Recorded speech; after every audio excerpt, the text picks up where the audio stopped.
like, and subscribe to MSA. Growing up, I was a healthy and strong kid who wasn't afraid to jump from high walls or do anything extreme, but I could only imagine all that because my parents were so overprotective.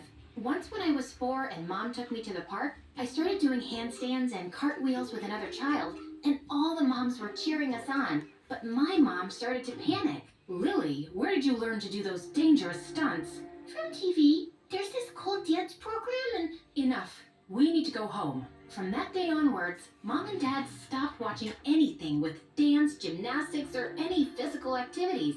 When I was in 3rd grade and wanted to be part of an extracurricular dance for school, they never allowed me. You guys are so unfair. You know how good I am with my feet. Why can't I just dance? Because, hun, we live a very peaceful life right now. What if you become a famous dancer and then there are reporters and the next thing you know you're being published? Do you really want all that attention? Yes? Who doesn't? My parents still refused, and their excuse was ridiculous. And then when I went into high school, I started to rebel against them and become friends with the most rebellious girl in school, Zoe. Everyone in school was scared of her because she did the craziest things. Like this one time when we were in the 8th grade, she set the school's rose garden on fire. Oh my gosh, Zoe, we're gonna get in so much trouble. There's no cameras here, so no one will know. This is my payback to the principal for giving us detention for an entire month. Huh, I know, that was so unfair. We weren't the only ones who threw food around in the cafeteria. Even though Zoe was crazy wild, she was the most genuine person I'd ever met. And one day when we were in the 11th grade, she finally invited me over to her house for a sleepover. I can't believe this. This is the first time you invited me to your house. Well, you haven't really invited me to your house either. But anyway, my mom only recently got a decent job to take care of us.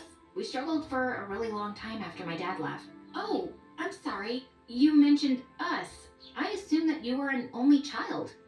I wish I were an only child. I have a brother, and just because he goes to a special school, my parents give him all the attention. And just then when we entered her house, the most gorgeous looking guy gazed at me from the living room. Lily, meet my goofball brother, Grant.